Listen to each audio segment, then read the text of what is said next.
नमस्कार। बहुत स्वागत है आप सभी दर्शकों का तुला राशि के लिए बुध के नीचभंग राजयोग के इस वीडियो में। बुद्धि, वाणी, व्यापार, communication power, skill, Kaushal, share market, IT sector और मैनेजमेंट के कारक युवराज बुध 27 फरवरी को राशि परिवर्तन करके देवगुरु की राशि मीन राशि में गोचर कर चुके हैं और पूरे 70 दिन तक यानी 7 मई 2025 तक मीन राशि में ही गोचर करेंगे। इस गोचर के दौरान 15 मार्च को वक्री हो जाएंगे और 7 अप्रैल को पुनः मार्गी होकर मीन राशि में ही गोचर करेंगे। मीन राशि बुध की नीच की राशि है, लेकिन यहाँ पर बुध का नीच भंग होगा और पूरे 70 दिन तक बुध का नीचभंग राजयोग बनेगा मीन राशि में। ज्योतिष शास्त्र का सिद्धांत है कि कोई भी ग्रह जिस राशि में नीच का हो रहा है, उस राशि में जो ग्रह उच्च का होता है, अगर उसकी युति बन जाए तो नीच के ग्रह का नीचभंग हो जाता है।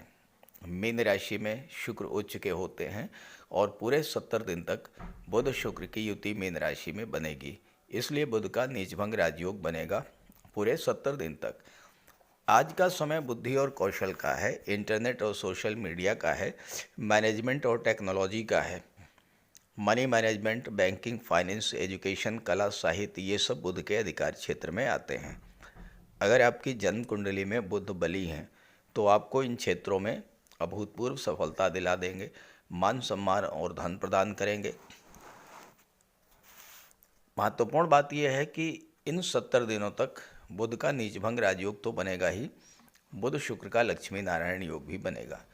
तो बुध के नीचभंग राजयोग का तुला राशि के जातकों के जीवन पर क्या प्रभाव पड़ेगा, इसी का विश्लेषण करेंगे इस वीडियो में।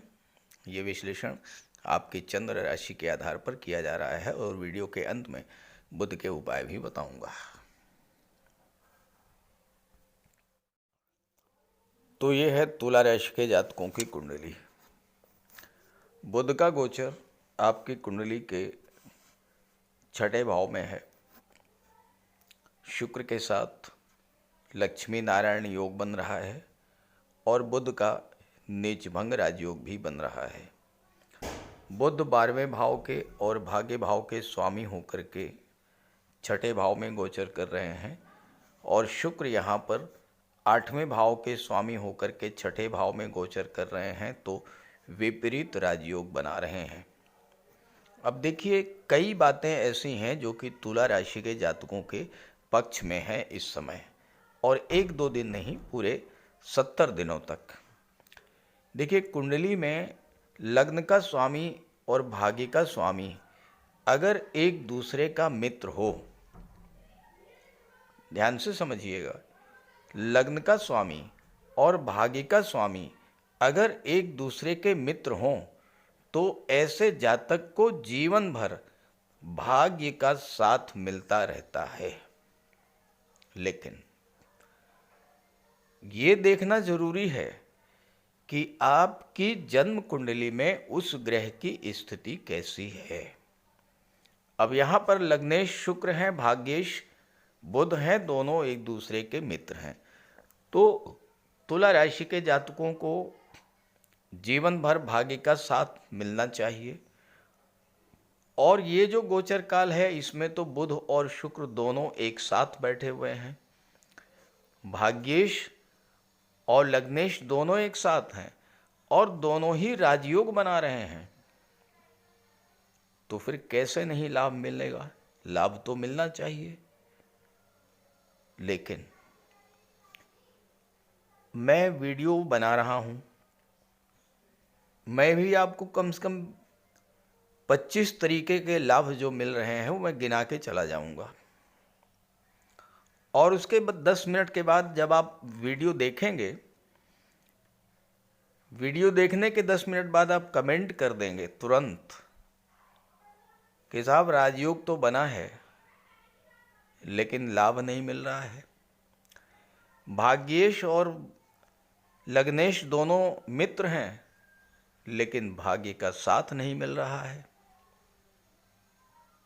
तो क्यों ऐसा हो रहा है? ऐसा इसलिए हो रहा है कि आप आपके जीवन में, आपकी जन्म कुंडली में जो राजयोग बनाने वाला ग्रह है उसकी क्या स्थिति है, ये आपने नहीं देखी। क्या बुध आपकी कुंडली में भाग्येश होकर के बलवान स्थिति में हैं जन्म कुंडली में? क्या बुध का अंश बल इतना है कि वो पूरी तरह से एक्टिवेट होकर कार्य कर सकें? अब छठे भाव में बुध बहुत अच्छा फल प्रदान करते हैं, छठे भाव में बुध कारक होते हैं और राजयोग बना रहे हैं, शुक्र के साथ हैं। तो सीधी सी बात यह है कि छठे भाव की चीज़ों का आपको लाभ मिलेगा। अब छठा भाव संघर्षों का होता है, यहाँ पर बुध शुक्र का राजयोग बन रहा है। तो आपके जीवन में जो संघर्ष, जो चुनौतियाँ, जो चैलेंज चल रहे हैं उनसे आपको राहत मिलेगी, इसमें कोई दो राय नहीं है। तुला राशि के जातकों के जीवन में शनि की पनौती गतिमान है, ये मैंने पिछले वीडियोस में बताया है। हालांकि शनि अस्त हो चुके हैं, पनौती जन्य कष्टों से राहत मिलनी शुरू हो गई होगी, लेकिन जो संघर्ष आपके जीवन में बने हुए थे, जो आपकी नौकरी, आपके रोजगार, आपके व्यापार में अप डाउन्स की स्थितियां लगातार बनी हुई थी, उनमें सुधार आना शुरू हो जाएगा। लेकिन फिर वही प्रश्न आएगा कि स्थितियां ज्यों की त्यों हैं, कोई सुधार नहीं आया। आप यही कमेंट करेंगे। तो क्यों नहीं सुधार आया? इसलिए नहीं सुधार आया कि आपकी जन्म कुंडली में शुक्र और बुध की क्या स्थिति है, ये आपने नहीं देखा। और इसीलिए ज्योतिष शास्त्र में उपायों का प्रावधान किया गया है। ग्रह कमजोर हैं तो उसका उपाय कीजिए, बल मिलेगा ग्रह को। जब ग्रह को बल मिलेगा तो आपको जीवन में सफलता मिलेगी। अब बुध कमजोर हैं, बुध का उपाय कीजिएगा, भाग्य चमकेगा, भाग्य का साथ मिलना शुरू हो जाएगा। शुक्र कमजोर हैं, शुक्र का उपाय कीजिएगा, लग्न को बल मिलेगा, आपको बल मिलेगा, आपको सफलता मिलेगी। तो यहां पर शुक्र क्या करेंगे? शुक्र विपरीत राजयोग बना रहे हैं, 8वें भाव के स्वामी होकर के छठे में गोचर कर रहे हैं। तो 8वां भाव तो कष्टों का, पीड़ाओं का, दुखों का होता है। और आपके जीवन में तो निरंतर 2 वर्षों से संघर्ष की स्थिति बनी हुई है, कष्टों से, आर्थिक संकट से आप लगातार जूझ रहे हैं, इसमें कोई दो राय नहीं है। अब शुक्र क्या करेंगे? आपके जीवन में परिवर्तन लाएंगे। 8वां भाव परिवर्तन का भी होता है, तो आपके जीवन में परिवर्तन आएगा। वो परिवर्तन कहाँ से आएगा? वो परिवर्तन आएगा आपके व्यक्तित्व में परिवर्तन आने से। आपके व्यक्तित्व में किस तरह का परिवर्तन आएगा? पनौती के कारण आपका स्वभाव अत्यंत चिड़चिड़ा हो गया, आपको बात बात पर क्रोध, मन में निराशा, हताशा की स्थिति, डिप्रेशन की स्थिति, आर्थिक संकट की स्थिति, अपने घर परिवार, रिश्तेदार, नातेदार, मित्रों का किनारा काटते चले जाना, तमाम परेशानियों से आप इतना त्रस्त हो चुके हैं कि मानसिक रूप से आप बहुत ज़्यादा परेशान महसूस कर रहे हैं, बहुत ज़्यादा डिप्रेस्ड महसूस कर रहे हैं, बहुत ज़्यादा हताशा, निराशा की स्थिति है। तो शुक्र जो हैं ये आपके लिए एक आशा की किरण लेकर के आ रहे हैं 70 दिनों तक। क्या होगा? आपके व्यक्तित्व में परिवर्तन होगा, मन आपका शांत होगा, मन में जो क्रोध की भावना थी, जो चिड़चिड़ापन था, वो दूर होगा। जब क्रोध की भावना समाप्त होगी, हताशा, निराशा दूर होगी, स्वभाव का चिड़चिड़ापन दूर होगा, तो क्या होगा? आपके अपने, जो आपके स्वभाव के कारण, आपके परेशानियों और कष्टों के कारण जो आपसे दूर होते चले गए थे, वो आपके पास आना शुरू हो जाएंगे। अब शुक्र राजयोग बना रहे हैं, बुध राजयोग बना रहे हैं, तो क्या करेंगे? अपने कारक तत्वों से संबंधित फल आपको प्रदान करेंगे। अब बुध भाग्येश हैं और विदेश के स्वामी, 12वें भाव के स्वामी हैं। इस समय विदेशों से आपको लाभ मिलेगा। भाग्य साथ देगा तो विदेश जाने का सपना पूरा होगा। व्यापार में उन्नति होगी, विदेशी व्यापार में उन्नति होगी। बुध टेक्नोलॉजी के कारक होते हैं, संचार माध्यमों के कारक होते हैं, तो संचार माध्यमों से जुड़ करके आप विदेशों से धन अर्जित करेंगे, क्योंकि शुक्र के साथ हैं। शुक्र धन के कारक होते हैं, तो धन की प्राप्ति होगी। बुध कम्युनिकेशन पावर के कारक होते हैं।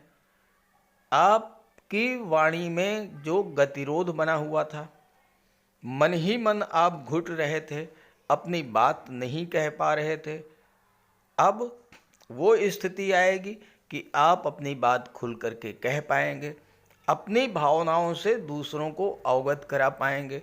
जब लोग आपकी फीलिंग्स को समझेंगे, आपकी बातों को समझेंगे, तो उसका आपको लाभ मिलेगा। जब लोगों का सहयोग मिलेगा, जब भाग्य का सहयोग मिलेगा, जब शुक्र जैसे ग्रह का सहयोग मिलेगा, जब बुध का सहयोग मिलेगा, तो बुद्धि तीव्र होगी, कम्युनिकेशन पावर बढ़ेगी, सोचने की, समझने की, लिखने की, बोलने की क्षमता बढ़ेगी। तो जब ये सारी चीज़ें डेवलप होंगी तो धन की प्राप्ति होगी, कार्यों में सफलता मिलेगी, व्यापार में सफलता मिलेगी। शुक्र विवाह के कारक होते हैं, शुक्र दाम्पत्य सुखों के कारक होते हैं। तो इस समय विवाह से संबंधित जो बाधाएं आपके जीवन में चल रही थीं वो समाप्त होंगी। विवाह के इच्छुक थे तो विवाह के योग बनेगा। संतान प्राप्ति की इच्छा थी तो संतान की प्राप्ति होगी। शुक्र वो ग्रह हैं जो आपकी इच्छाओं को प्रदर्शित करते हैं, आपकी डिजायर्स को शो करते हैं। जब शुक्र राजयोग बनाते हैं तो आपकी इच्छाओं की पूर्ति करते हैं। इच्छाओं की पूर्ति के लिए धन की आवश्यकता होती है, वो शुक्र प्रदान करेंगे।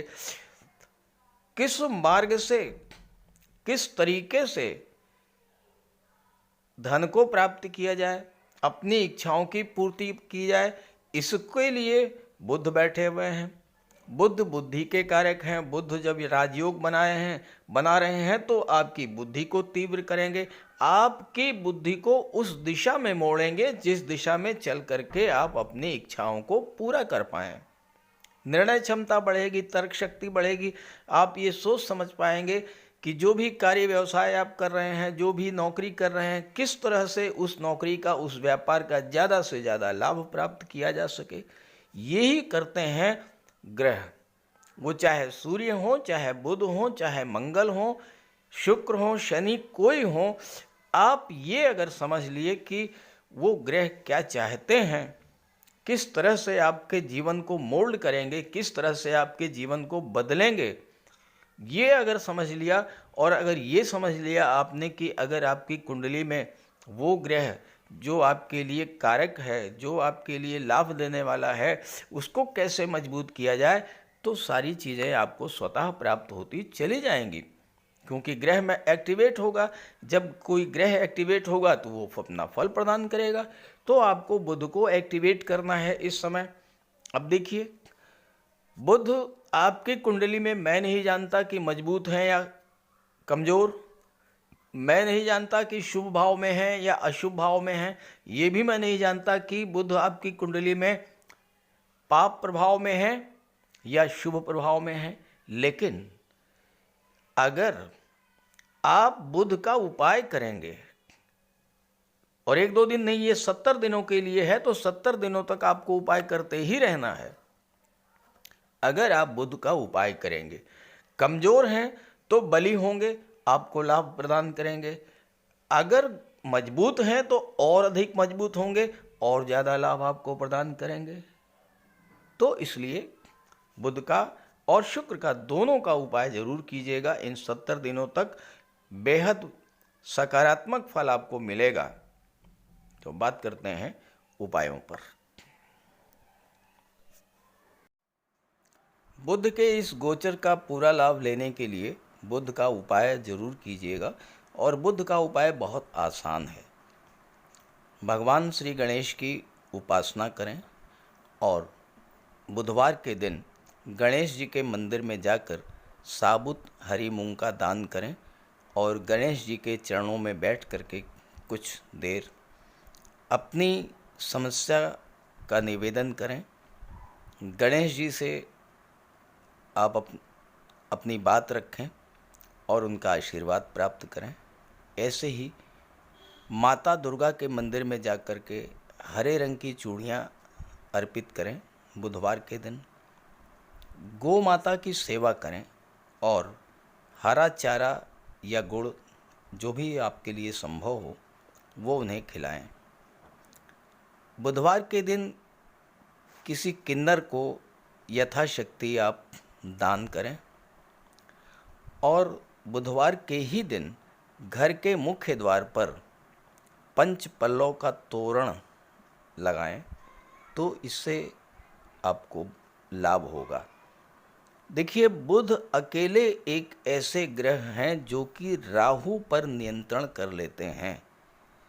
तो अगर बुध बली होंगे तो राहु का कोई भी अशुभ प्रभाव आप पर नहीं पड़ेगा। इसलिए बुधवार के दिन ओम बुम बुधाय नमः, ओम बुम बुधाय नमः इसका जाप करें और मिट्टी का एक खाली घड़ा जल में प्रवाहित कर दें। रत्न धारण करना चाहते हैं तो पन्ना धारण कर सकते हैं, लेकिन किसी योग्य ज्योतिषी की सलाह लेने के बाद। बुध का रंग हरा होता है, तो अपने घर में जितना आप हरियाली रख सकें, पेड़ पौधे लगा दें, फूलों के पौधे लगा दें। अगर जगह नहीं है तो गमले में कुछ पौधे लगा दें। इससे एक तो हरियाली रहेगी घर में और दूसरी बात, बुध आपसे प्रसन्न होंगे।